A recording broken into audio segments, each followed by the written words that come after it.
mes frères et sœurs, que le Seigneur Hello, Dieu vous bénisse. Bonjour, frères et sœurs, le Seigneur vous bénisse. Salut, comment ça va? Bienvenue à tous. Oh là la famille, j'espère que vous allez bien, soyez bénis.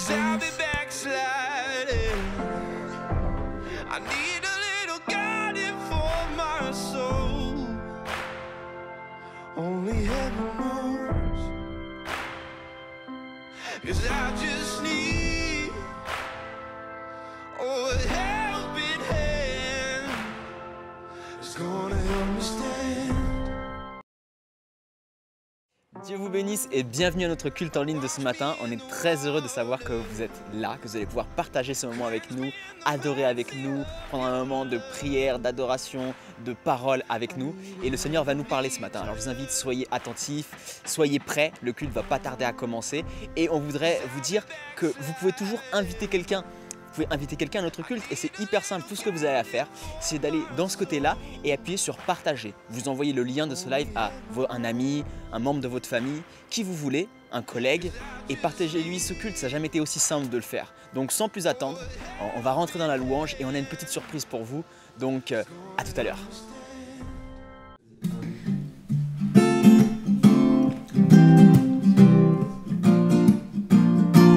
Tous ont besoin d'être aimés, d'un amour sans limite.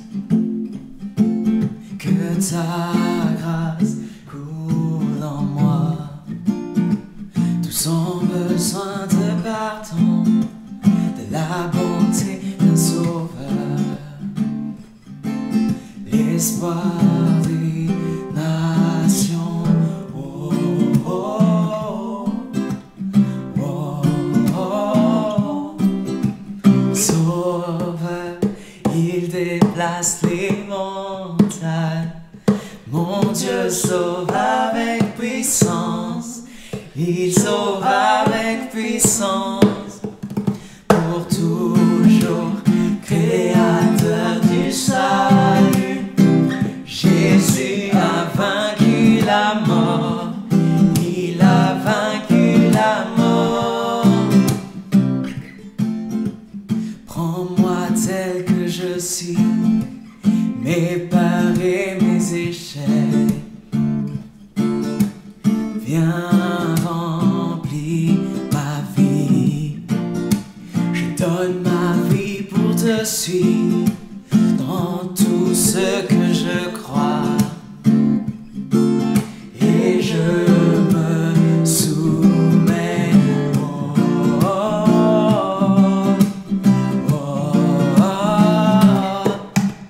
Sauveur, il déplace les montagnes.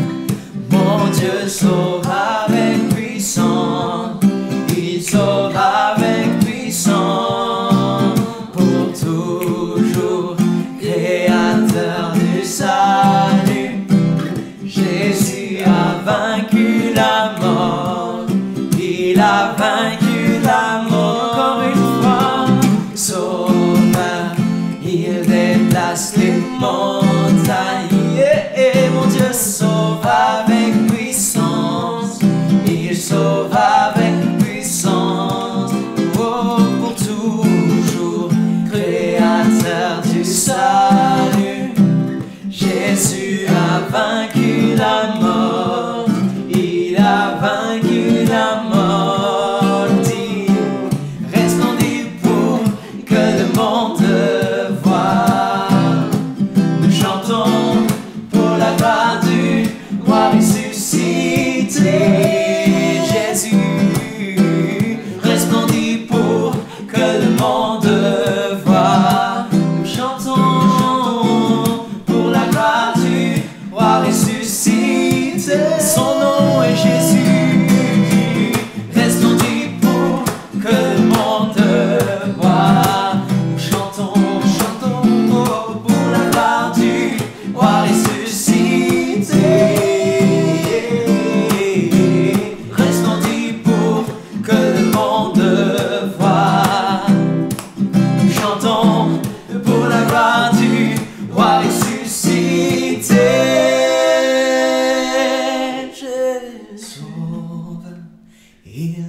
déplace les montagnes.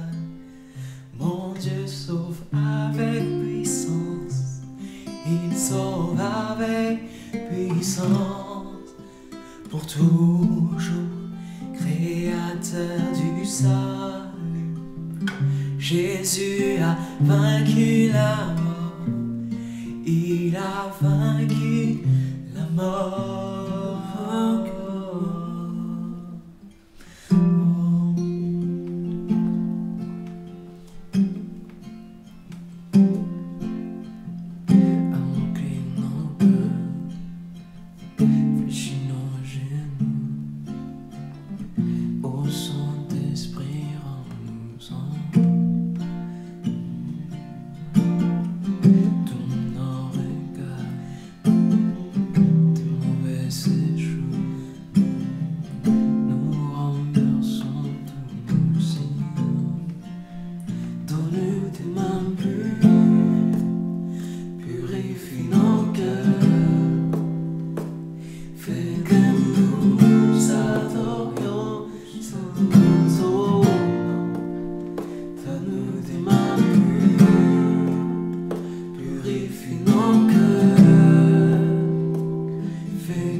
Jésus-Christ mon si glorieux, sa beauté sans pareil.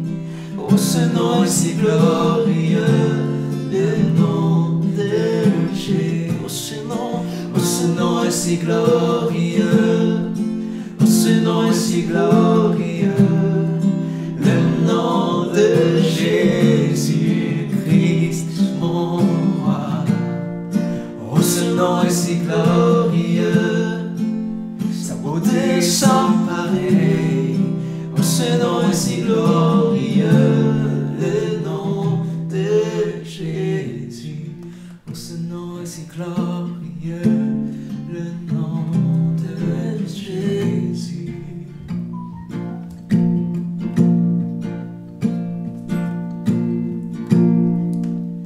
La terre a tremblé, le voile s'est déchiré, désarmant la mort et le péché. Les cieux chantent ta gloire, l'écho de ta victoire, car tu es le roi ressuscité. Tu es sans rival, tu es sans égal. Dieu, tu triomphes à tout jamais. À toi soit le règne, à toi soit la gloire. Ton nom surpasse tout autre nom. La terre a tremblé, le voile s'est déchiré, désarmant la mort et le péché. Se chante ta gloire, l'écho de ta victoire, car tu es le roi ressuscité. Tu es sans rival, tu es sans égal. Toi tu triomphes à tout jamais. À toi soit le règne, à toi soit la gloire. Ton nom surpasse tout autre nom. La terre a tremblé, le voile s'est déchiré, désarmant la mort et le péché. Les cieux chantent ta gloire, l'écho de ta victoire, car tu es le roi ressuscité.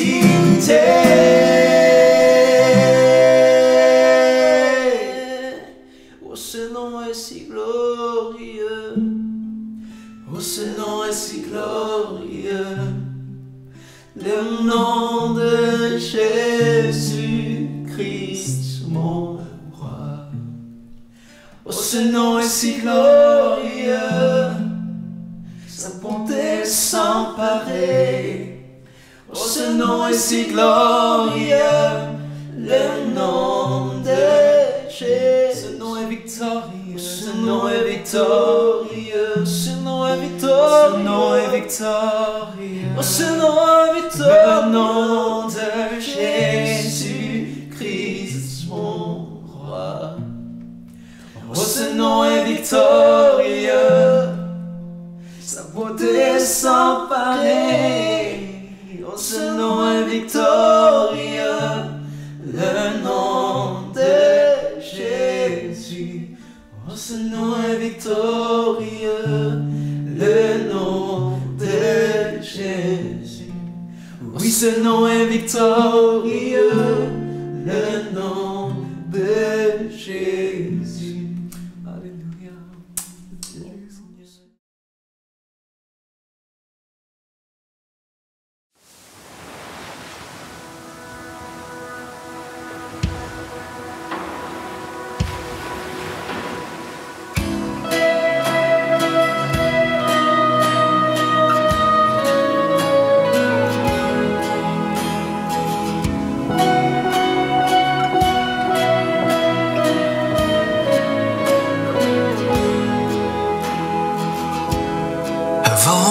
mes mots, j'étais le sujet de ta joie.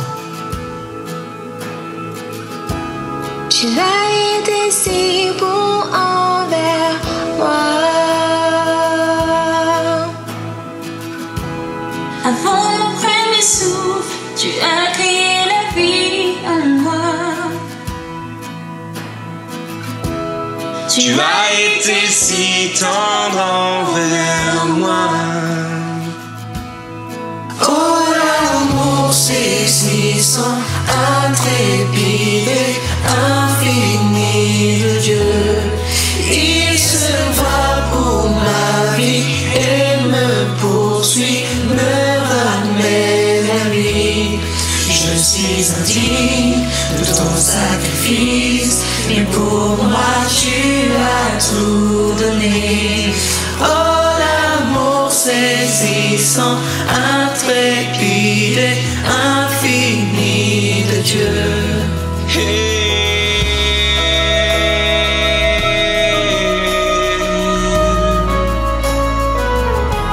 C'est ton amour, Seigneur.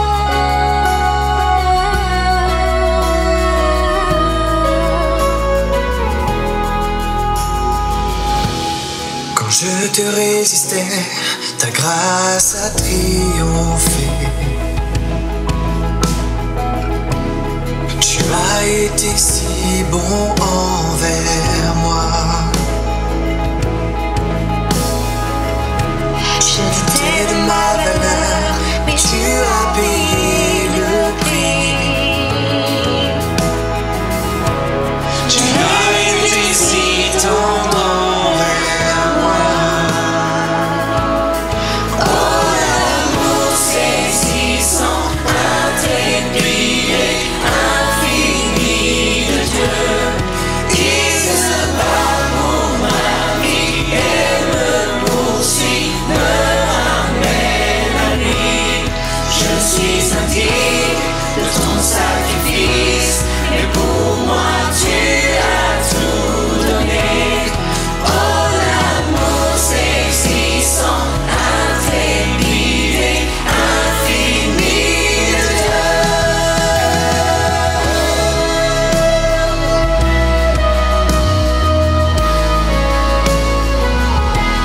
C'est ton amour, Seigneur.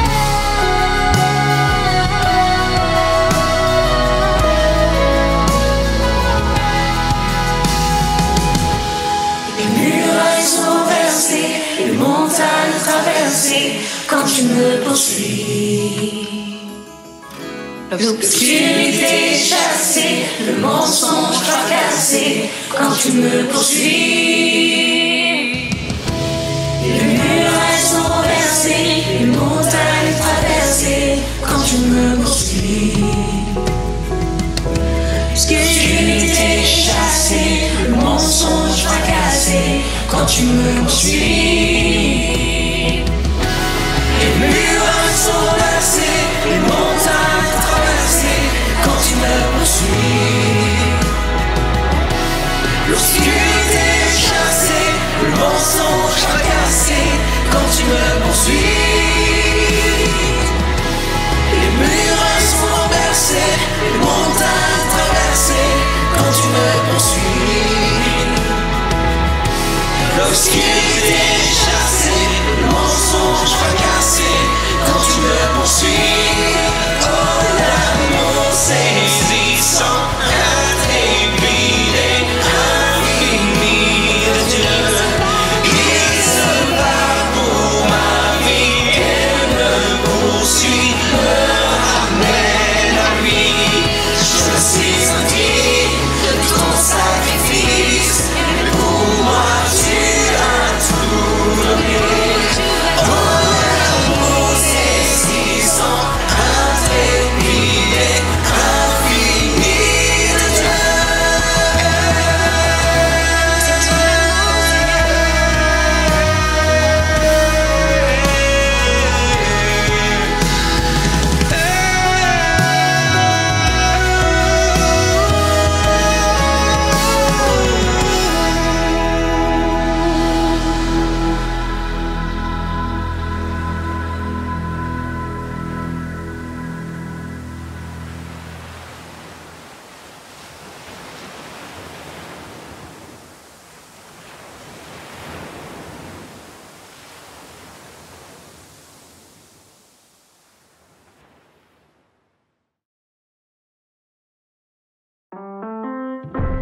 Wash me in the water, cleanse me in the mercy of your love. I need a heavenly touch.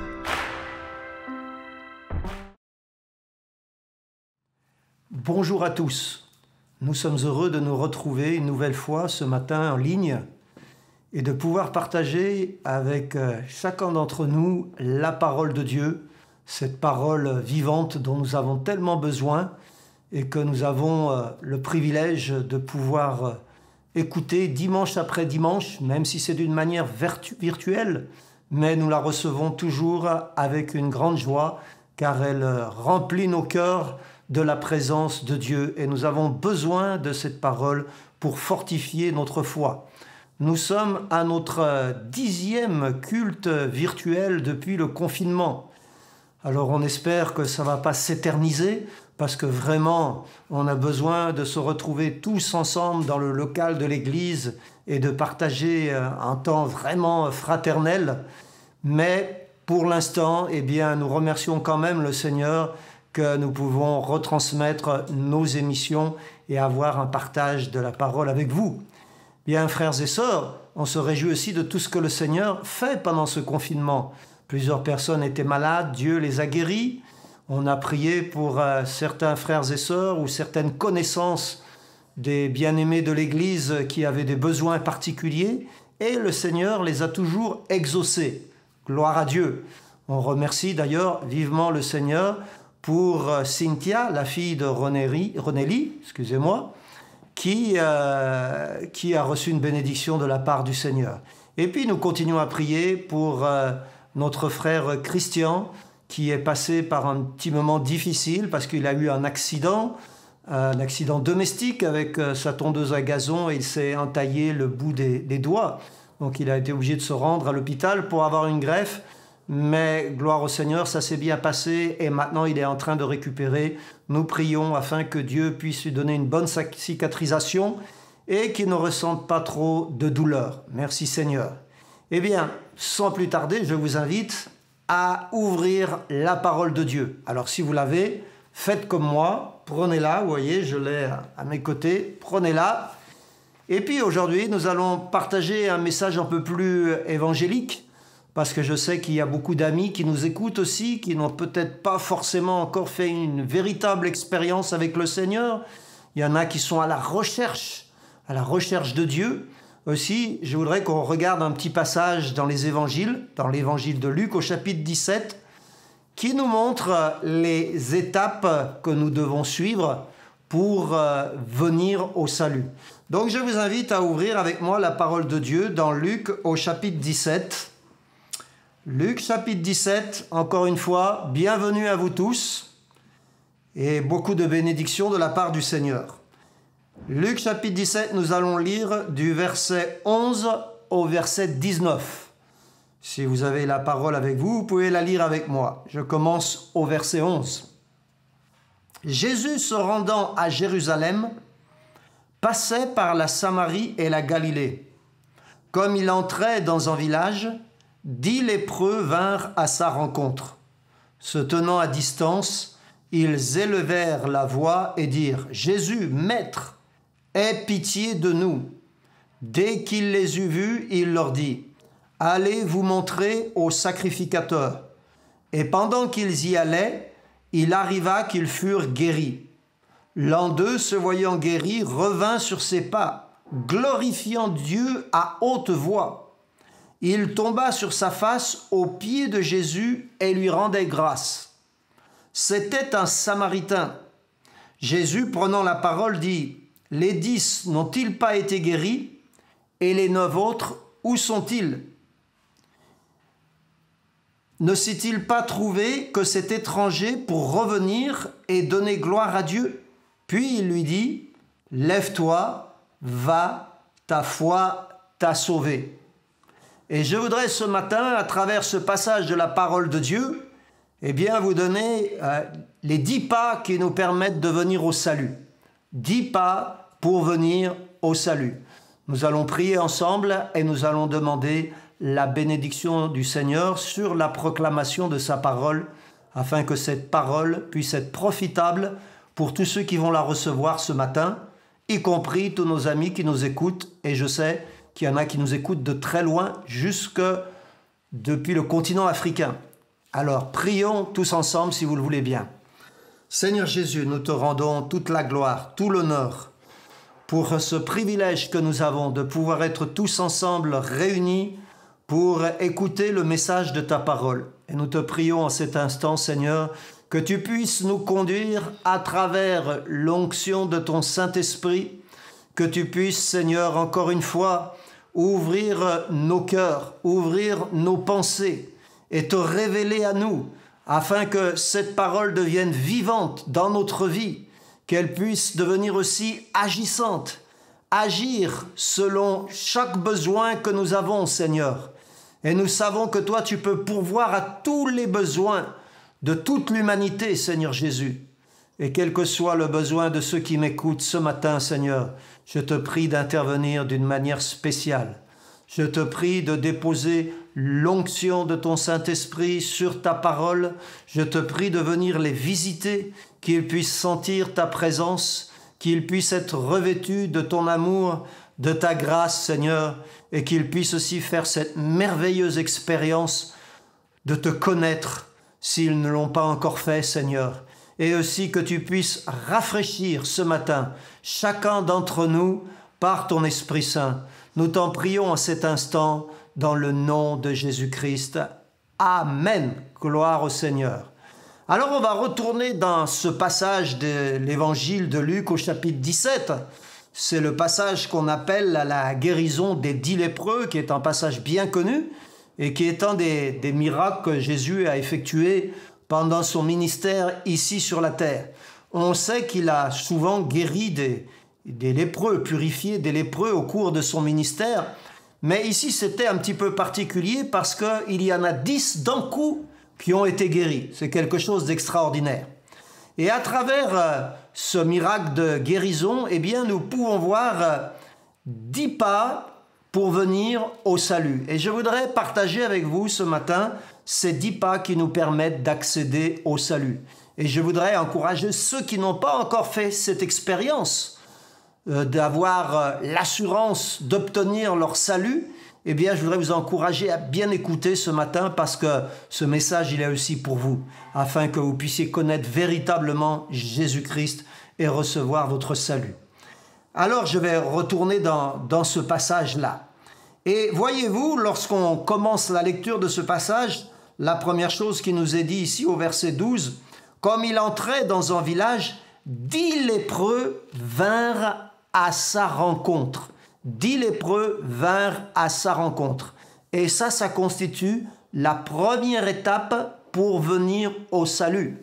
Il faut aller à la rencontre de Jésus-Christ.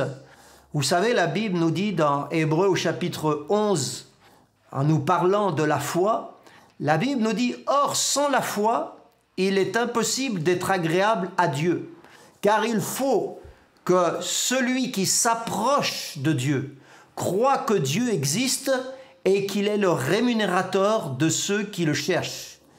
Car il faut que celui qui s'approche de Dieu, s'approcher de Dieu, bien-aimés, frères et sœurs, et vous tous qui nous écoutez, s'approcher de Dieu, c'est primordial. S'approcher de Dieu, c'est la première étape de la foi. Parce que lorsqu'on s'approche du Seigneur, on le fait toujours par la foi. Personne n'a jamais vu Dieu. Mais si nous croyons que Dieu est, ou que Dieu existe, c'est ce qui nous est dit dans Hébreux au chapitre 11, eh bien nous allons nous approcher de lui même si nous ne le voyons pas. Et lorsque nous nous approchons de lui, c'est parce que nous nous attendons à ce qu'il soit là, à ce qu'il nous écoute, à ce qu'il réponde à notre prière. Nous voyons ici ces 10 lépreux qui se sont approchés du Seigneur Jésus-Christ. Alors dans la Bible, il y a différentes manières de s'approcher. Et je pourrais prendre par exemple Zachée. La Bible nous dit que Zachée, lui, il s'est approché de Jésus-Christ d'une manière un peu spéciale. On voit ça, c'est au chapitre 19, juste après celui qu'on vient de lire. On a lu le chapitre 17, chapitre 18, chapitre 19. Zachée s'est approché de Jésus parce qu'il avait entendu parler de lui. Et il cherchait à voir qui était Jésus. Et tout repose dans ce petit mot-là. Qui était Jésus? C'est ça qui a attiré Zachée. Il a entendu parler de ses miracles, il a entendu parler de ses enseignements, mais il ne l'avait jamais vu. Et un jour, sachant que Jésus passait par la ville de Jéricho, lui-même était un chef des publicains à Jéricho, il a dit, Jésus passe dans ma ville, aujourd'hui, je veux savoir qui est Jésus. Donc Zachée, sa manière, c'était de s'approcher de Jésus parce qu'il avait entendu parler de lui, un petit peu comme Nicodème. Vous vous souvenez de Nicodème dans Jean au chapitre 3. Nicodème, qui était un chef des Juifs, un chef religieux des Juifs, a pris la décision de s'approcher de Jésus. Et il est venu de nuit auprès de Jésus, puis il lui a dit « Nous savons que tu es un docteur venu de Dieu, car personne ne peut faire des miracles comme tu le fais si Dieu n'est avec lui. » Voilà des personnes qui se sont approchées de Jésus parce qu'ils ont entendu parler de lui. Et puis parfois, c'est Jésus qui s'est approché de certaines personnes qui étaient dans le besoin ou qu'il appelait à son service. Je pense à la femme samaritaine. Dans Jean, l'évangile de Jean au chapitre 4, on voit un verset clé au début du chapitre où il est dit qu'il fallait que Jésus passe par la Samarie. Pourquoi fallait-il qu'il passe par la Samarie? Ce n'était pas une province d'Israël où on aimait se rendre. On avait plutôt tendance à contourner la Samarie pour aller du nord au sud d'Israël ou du sud au nord. Mais ce jour-là, il fallait que Jésus passe par la Samarie parce qu'il avait un rendez-vous spécial. Il allait lui-même s'approcher d'une femme samaritaine qu'il a rencontrée au bord du puits et à qui il a donné un grand enseignement de la parole de Dieu sur le Messie et sur la réception du Saint-Esprit. Ce qui a produit dans les années qui ont suivi un grand réveil dans toute la Samarie, parce que le Seigneur sait toujours ce qu'il fait. Il y en a d'autres qui s'approchent du Seigneur par curiosité. Et ça, c'est une chose qui ne peut pas être bénéfique. Cela ne va rien nous apporter si on s'approche du Seigneur seulement par curiosité. La Bible nous dit que lorsque Jésus a été arrêté et livré entre les mains du Sanhédrin, c'est-à-dire des religieux de l'époque, ils l'ont présenté à Pilate, et Pilate, sachant qu'il était galiléen, et sachant que Hérode, qui était tétrarque de la Galilée, était ce jour-là à Jérusalem, l'a envoyé jusqu'au roi Hérode. Et la Bible nous dit que Hérode, depuis longtemps, il cherchait à voir Jésus, parce qu'il avait entendu parler de toutes les choses qu'il faisait et il voulait le voir accomplir un miracle. En fait, il s'attendait à ce que Jésus fasse du spectacle. L'approche de Hérode n'était pas une approche sincère. C'était seulement par curiosité, par un intérêt personnel, mais il n'y avait pas une recherche véritable de Dieu. Et d'ailleurs, tout au long de sa vie, ses actes ont montré que Hérode ne cherchait pas véritablement Dieu. Et puis, il y a une quatrième manière de s'approcher de Dieu, et c'est la manière des 10 lépreux ici. C'est s'approcher de Dieu parce que nous avons un besoin. La plupart du temps, c'est toujours comme cela. Quand on s'approche de Dieu, c'est parce qu'on a un besoin. Et le besoin, il est tellement puissant, tellement fort qu'on cherche une solution peut-être depuis des années, et lorsqu'on entend que le Seigneur peut nous résoudre et nous donner une solution et répondre aux besoins que nous avons, eh bien c'est ça qui nous pousse à nous approcher de Dieu. Et c'est ça qui a poussé les 10 lépreux à s'approcher de Dieu. Donc ça c'est le premier point, venir à la rencontre de Jésus. Si toi qui m'écoutes, tu n'es jamais venu à la rencontre de Jésus, tu es en train de le faire ce matin, parce que tu es en train d'écouter sa parole. Donc si tu es venu à cette retransmission virtuelle de l'Évangile, c'est parce que justement tu cherches à rencontrer le Seigneur. Mais nous allons aborder le deuxième point. 10 lépreux vinrent à sa rencontre. se tenant à distance. Voilà le deuxième point, se tenir à distance. Se tenir à distance dans le cas de ces lépreux ici, c'était reconnaître leur impureté. Vous savez que selon la loi de Dieu, les lépreux ne pouvaient pas se mélanger avec les personnes qui étaient saines. Donc il y avait un certain nombre de critères à respecter. Ils ne pouvaient pas rentrer dans une ville, par exemple. Et puis ils devaient se tenir à une certaine distance des personnes. Et puis lorsqu'ils arrivaient quelque part, ils devaient s'annoncer. Ils secouaient des petites clochettes pour qu'on puisse les entendre de loin. Et puis ils criaient « impur, impur » afin d'être sûr que personne ne s'approche d'eux. Et comme la lèpre nous parle du péché en général, eh bien, se tenir à distance, quelque part, qu'on le veuille ou non, c'est reconnaître notre condition de pécheur. Il est impossible de s'approcher réellement de Jésus si nous ne sommes pas convaincus par le Saint-Esprit que nous sommes pécheurs et que nous avons besoin de notre salut et que Jésus-Christ est le seul sauveur qui peut nous apporter le salut. Et c'est ça que nous devons faire. Parce que le péché est comme une lèpre qui commence à contaminer tout notre corps. Vous savez que ceux qui avaient la lèpre perdaient d'abord la sensibilité. Perdaient la sensibilité, c'est-à-dire lorsqu'ils touchaient leurs doigts, leurs extrémités, ils ne les sentaient plus puisque les nerfs étaient amorphes, ils étaient morts. Et puis petit à petit, il y avait une dégradation de leurs membres qui se désagrégeaient. C'est-à-dire que les extrémités de leur corps s'effritaient, tombaient en miettes. Ça pouvait être les doigts, ça pouvait être sur le visage, les oreilles, le nez, la bouche, etc.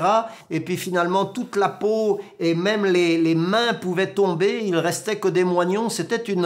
À cette époque-là, c'était un fléau terrible que d'avoir la lèpre. Et comme on l'a dit, c'est un type du péché. Parce que le péché nous insensibilise à la présence de Dieu, à la bonté de Dieu, à l'amour de Dieu, à la générosité de notre Dieu. C'est une lèpre qui nous contamine totalement, qui nous ravage totalement et qui nous amène à la destruction de nous-mêmes. Lorsque l'on reconnaît notre besoin, alors on peut vraiment s'approcher de Dieu tout en se tenant en distance parce que lui, c'est le Dieu très saint et nous sommes seulement des pécheurs. C'est le deuxième point ici. Puis le troisième point nous dit ensuite que ces 10 lépreux vinrent à sa rencontre, se tenèrent à distance, ils élevèrent la voix. Ils élevèrent la voix.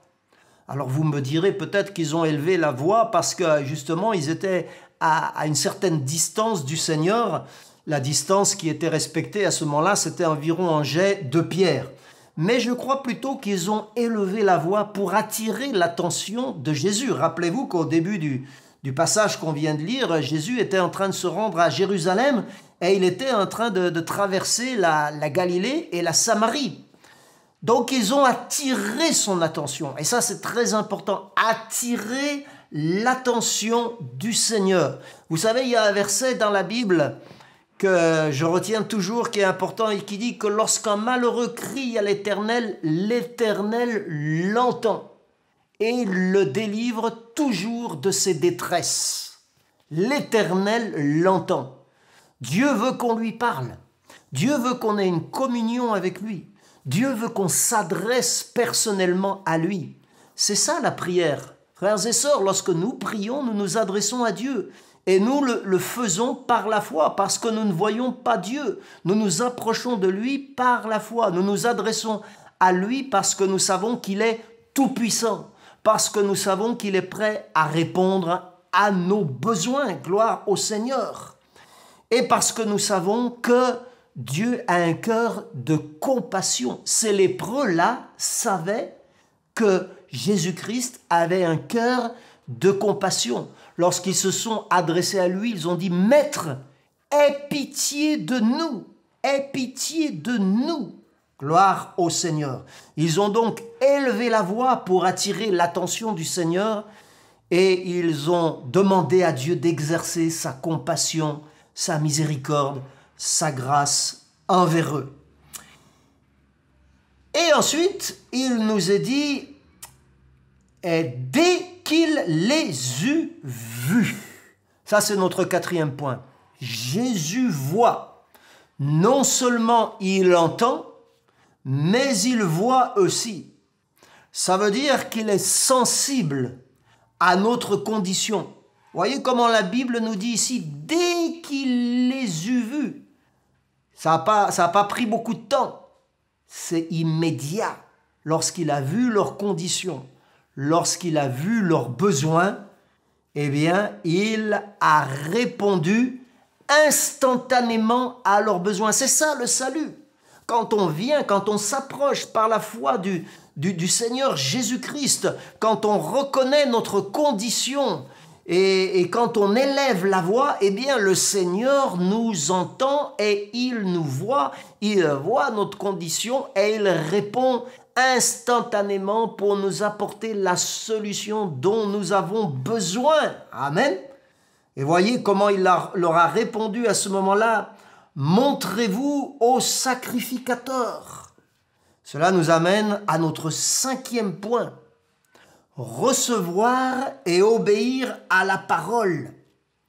Parce que quand le Seigneur leur a dit « Montrez-vous au sacrificateur », eh bien, ils se sont mis tout de suite en route pour aller auprès du sacrificateur.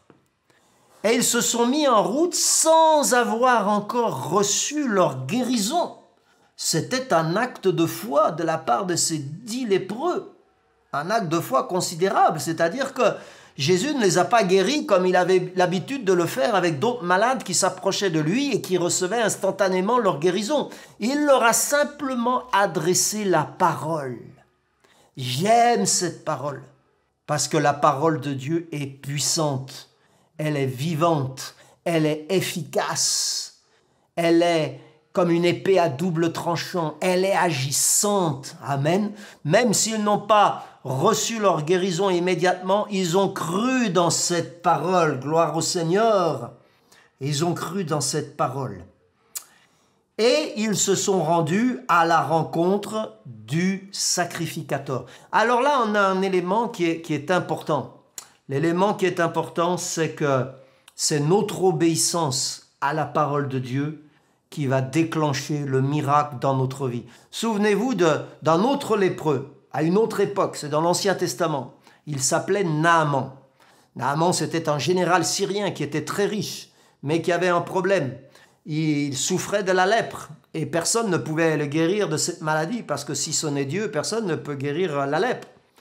Et une petite fille lui a parlé d'un prophète en Israël qui pourrait lui donner la guérison. C'est le prophète Élisée.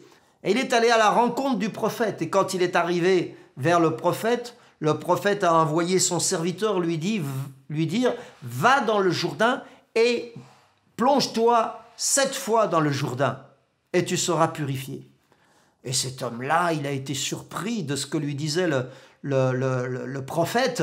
Et il a dit « Comment ça? Mais les eaux des fleuves qui passent dans ma ville, à Damas, la Bamar et le Parpar, sont des fleuves dans lesquels je pourrais aussi bien me tremper plutôt que d'aller dans ce Jourdain qui est un fleuve boueux. » Et je pensais que le prophète allait venir, qu'il allait agiter sa main devant moi, comme un sorcier en fait, ou comme un marabout, et que j'allais être guéri. Et il commençait à se mettre en colère, mais son serviteur lui a dit « Et si le prophète t'avait demandé quelque chose de plus difficile, tu l'aurais fait ?» Finalement, il a décidé d'y aller. Il s'est trempé 7 fois dans les eaux du Jourdain, et lorsqu'il est sorti à la 7e fois, il était entièrement guéri, et sa peau était comme la peau d'un bébé. Pourquoi a-t-il été guéri? Est-ce parce que les eaux du Jourdain avaient une vertu particulière?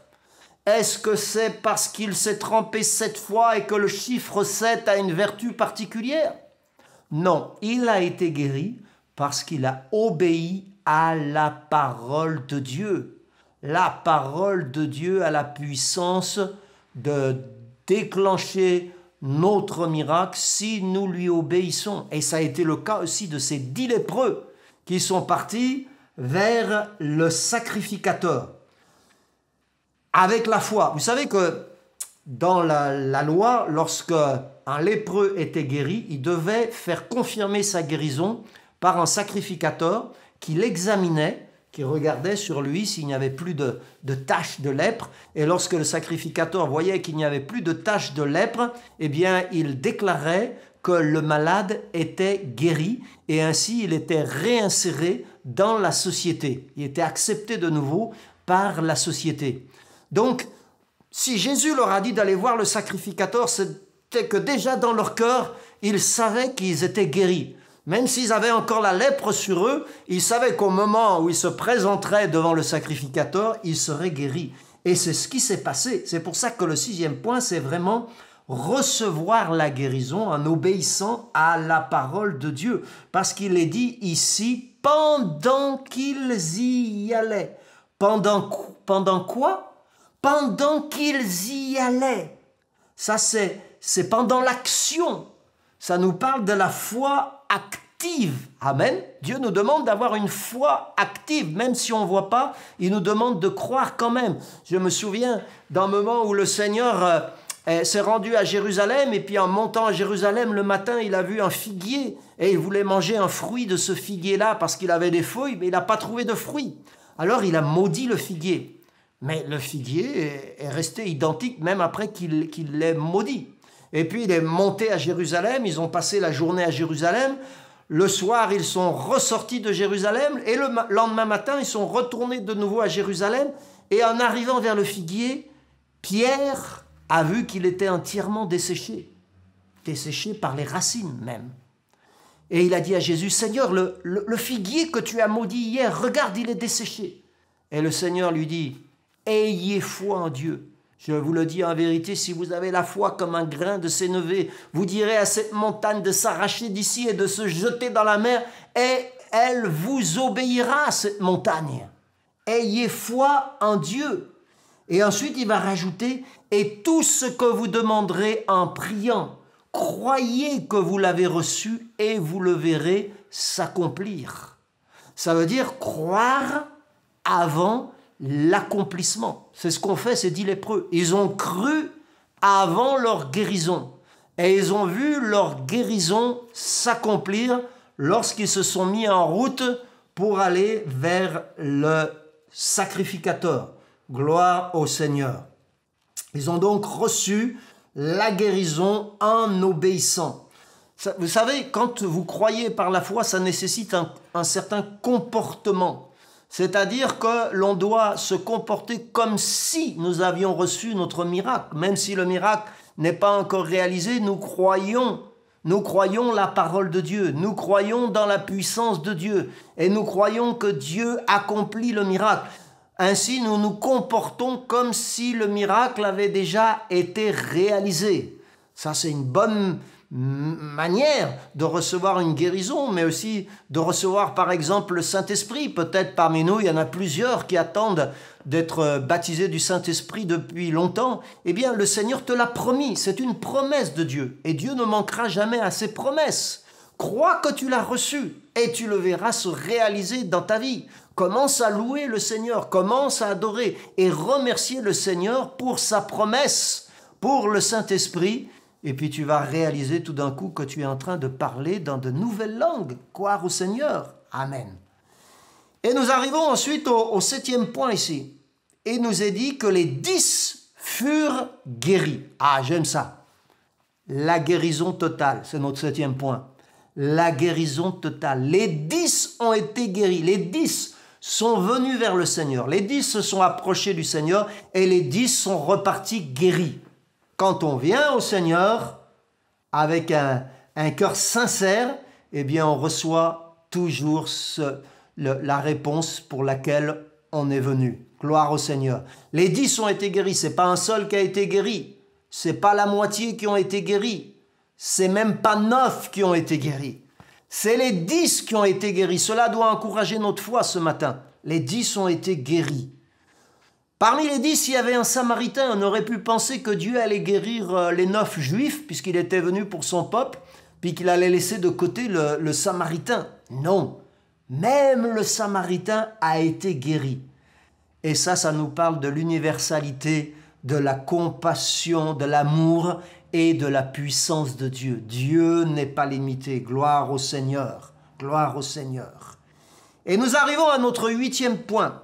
Notre 8e point, c'est revenir sur ses pas. Parce que la Bible nous dit que l'un d'eux, se voyant guéri, revint sur ses pas.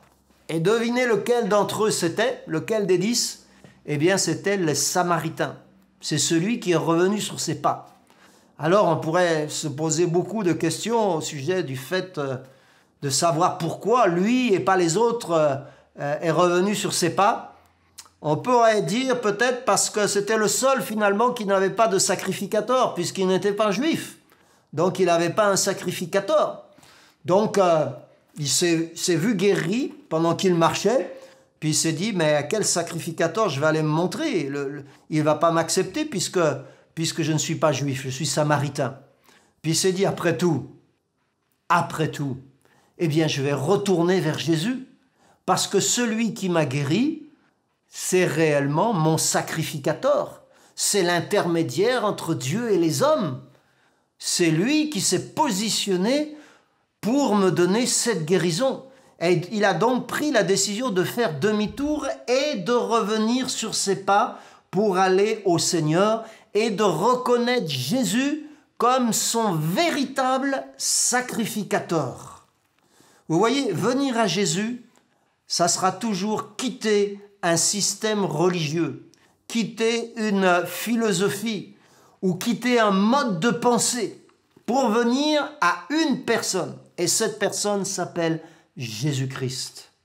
Parce que Jésus-Christ n'est pas une religion, Jésus-Christ est une relation personnelle que Dieu établit entre lui-même et entre l'homme. Et ce Samaritain-là s'est dit, je vais ni aller chez les Juifs, ni aller parmi mon peuple, les Samaritains qui avaient eux aussi leur propre religion. Mais je vais aller vers celui qui m'a guéri. Je vais aller vers celui qui a opéré ce grand miracle en moi. Et il s'est dirigé vers Jésus-Christ. Et il ne s'est pas dirigé vers Jésus-Christ de n'importe quelle manière. Non, il s'est dirigé vers lui, il est retourné avec lui en glorifiant, c'est ce qui est marqué ici, en glorifiant Dieu à haute voix. Autrement dit, il n'avait pas crainte de témoigner. Quand je lis ce passage et d'autres passages aussi dans la Bible de guérison, et quand je vois ceux qui ont été au bénéfice de ces guérisons, la manière ou de délivrance parfois, on voit aussi un possédé qui a été délivré d'une légion de démons et qui a témoigné de Dieu dans sa contrée, il est retourné dans son pays, il a témoigné de tout ce que Dieu avait fait pour lui. Quand je vois ça, je dis ça, c'est un témoignage puissant. Si Dieu a fait quelque chose pour toi, mon frère, ma soeur, n'aie pas peur de témoigner. Nous sommes les témoins de Dieu. Dieu nous a donné son Saint-Esprit pour cette raison. Il a dit, vous recevrez une puissance, le Saint-Esprit survenant sur vous et vous serez mes témoins. Le Saint-Esprit nous donne la puissance pour témoigner, pour parler du Seigneur, pour annoncer les vertus de celui qui nous a délivrés des ténèbres et qui nous a amenés à son admirable lumière. Nous devons parler de Jésus-Christ chaque fois que l'occasion nous en est donnée. Elle nous en sera donnée chaque jour, si nous reconnaissons vraiment ce que le Seigneur a fait pour nous. Amen. Gloire au Seigneur. Et lorsqu'il est arrivé vers le Seigneur, la Bible nous dit ici qu'il est tombé sur sa face aux pieds de Jésus. Ça veut dire qu'il a adoré Jésus. Et vous savez que même un Samaritain savait qu'on doit adorer Dieu lui seul. Parce que la religion des Samaritains croyait en tout cas dans la Torah. Donc il savait qu'on doit adorer Dieu seul. En se prosternant, en tombant plutôt, parce que c'est ce qui est marqué, en tombant sur sa face aux pieds de Jésus, il a reconnu la divinité de Christ. Alléluia. Et ça, c'est un des pas essentiels pour accéder au salut. Reconnaître que Jésus est Dieu. Reconnaître que Jésus est allé à la croix pour nous. C'est Dieu manifesté dans la chair. Il est allé à la croix pour nous. Il a porté nos péchés. Il a porté nos fardeaux. Il a été jugé, condamné et exécuté à notre place. Il est notre substitut et il l'a fait pour nous donner la vie et la vie même avec abondance. Gloire au Seigneur. Amen. Et ça doit provoquer notre adoration. Et c'est pour cela que cet homme a fait preuve de reconnaissance et de gratitude. On ne peut pas être ingrat, frères et sœurs, on ne peut pas être ingrat quand on considère tout ce que le Seigneur a fait pour nous. Même si peut-être on passe par une situation difficile, même si nous sommes en confinement. Mais la chose la plus importante que le Seigneur a fait, c'est de nous donner ce grand salut. Et on ne peut pas être ingrat pour cela. Et on doit se réjouir chaque jour pour le salut que Dieu nous a donné. Alléluia. Ça, c'est le 9e point, glorifier et révérer Dieu. Et puis, on en arrive finalement au 10e point, obtenir son salut par la foi. Parce que quand le Seigneur l'a vu revenir, quand le Seigneur l'a vu se prosterner devant lui, il lui a dit, ta foi t'a sauvé. Ta foi t'a sauvé. Rappelez-vous, c'était un étranger. C'était un Samaritain. Mais la foi de cet étranger et de ce Samaritain a fait abstraction de sa condition. Parce que notre foi fait toujours abstraction de notre condition. Il y a beaucoup de choses qui pourraient empêcher Dieu de nous bénir. Il y a beaucoup de choses qui pourraient empêcher Dieu de nous exaucer. Mais notre foi s'élève au-dessus de tous les obstacles pour regarder à un Dieu véritablement miséricordieux, à un Dieu bon, à un Dieu rempli d'amour, de générosité, qui veut nous bénir, qui est venu sur la terre seulement pour nous, et qui est allé à la croix du calvaire. Tu sais qu'il est, mon frère, ma soeur, mon ami qui m'écoute, sais-tu que Jésus est allé à la croix du calvaire seulement pour toi, parce qu'il nous a sauvés individuellement. Il était là crucifié sur la croix et il pensait à toi, il pensait à ton salut. Et il disait, c'est pour lui ou c'est pour elle que je mors sur cette croix, afin de lui donner un salut éternel. Voyez la bénédiction qu'a reçue ce lépreux. Non seulement il a été guéri par la foi, mais il a été aussi sauvé par la foi. Amen. Pas seulement guéri, parce que toute guérison est momentanée, puisqu'un jour ou l'autre, on doit quitter ce monde. Mais sauvé. Et sauvé, c'est plus important qu'être guéri, parce que le salut est quelque chose d'éternel. Les 9 autres lépreux, malheureusement, eux, ils ont été guéris, mais ils n'ont pas reçu leur salut. Pourquoi? Parce qu'ils sont venus pour leur guérison, pas pour leur salut. Moi, je me pose la question, je me dis, quand ce Samaritain a reçu sa guérison et qu'il est retourné vers Jésus, peut-être se disait-il en lui-même, et je suis même certain qu'il se disait cela, si cet homme-là a été capable de me guérir, il sera aussi capable de me sauver. Et s'il l'a reconnu comme Dieu en s'inclinant devant lui, c'est parce qu'il savait que seulement Dieu pardonne les péchés et que cet homme-là, devant qui il se tenait, ce n'était pas n'importe quel être humain, mais c'était Dieu manifesté dans la chair. Et s'il est retourné vers lui, c'est qu'il est retourné vers lui pour obtenir son salut. Gloire au Seigneur. Amen. Gloire au Seigneur. Quand tu viens à Jésus, tu reçois ton miracle selon ton besoin. Quel est ton besoin ce matin? Est-ce que tu as un besoin de guérison? Tu peux t'approcher du Seigneur. Est-ce que tu as un besoin de délivrance? Tu peux t'approcher du Seigneur. Est-ce que tu as besoin d'être rempli du Saint-Esprit? Tu peux t'approcher du Seigneur ce matin. Mais souvent, notre besoin n'est pas toujours notre vrai besoin. Et lorsque nous venons au Seigneur, il met le doigt sur notre vrai besoin. Nous venons peut-être pour une guérison, mais le Seigneur lui dit, tu as besoin du salut ce matin. Tu as besoin de la vie éternelle. Amen. Et le Samaritain a compris qu'il pouvait recevoir quelque chose de plus précieux encore que la guérison. Parce que finalement, la guérison, ça a été qu'un bonus que le Seigneur lui a donné. Les autres sont partis avec le bonus, mais ils n'ont pas reçu le véritable cadeau, qui est le cadeau de la vie éternelle. La Bible dit, Dieu a tant aimé le monde, qu'il a donné son Fils unique afin que quiconque croit en lui ne périsse point, mais qu'il ait la vie éternelle.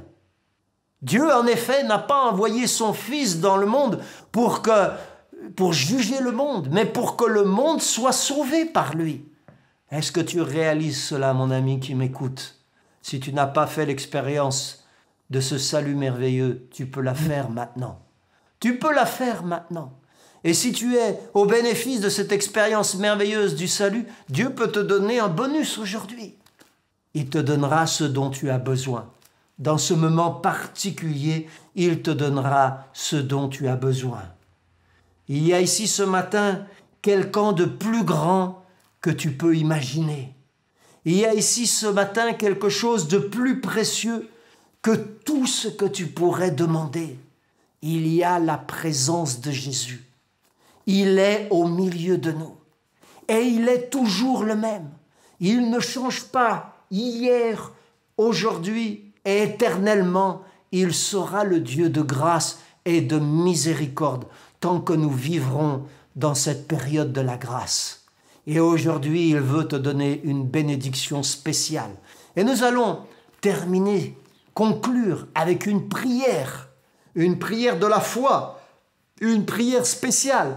Nous allons nous approcher comme les 10 lépreux, mais avec le cœur du Samaritain, pas avec le cœur des 9 autres, avec le cœur du Samaritain. Nous allons nous approcher de Dieu. Et si toi tu te dis, oui, mais pour les autres ça marche, mais avec moi ça marche pas. Non, mon ami, je te le dis ce matin, les 10 sont venus et les 10 sont repartis avec leur miracle. Tu vas repartir avec ton miracle ce matin. Nous allons prier et je peux te garantir que ce matin tu vas partir avec ton miracle. Crois seulement de tout ton cœur. Approche-toi du Seigneur selon les 10 étapes que nous avons partagées ce matin et tu verras la puissance et la gloire de Dieu dans ta vie. Prions ensemble. Seigneur Jésus, nous te remercions. Te rendons toute la gloire, Seigneur, qui te revient.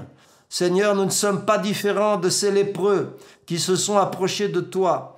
Nous aussi, nous souffrons d'une lèpre terrible. Cette lèpre, Seigneur, n'a aucune frontière. Elle ne connaît aucune race, Seigneur Jésus. Elle ne connaît aucune barrière, Seigneur. C'est la lèpre du péché, Seigneur. Car tu as dit tous ont péché et sont privés de la gloire de Dieu.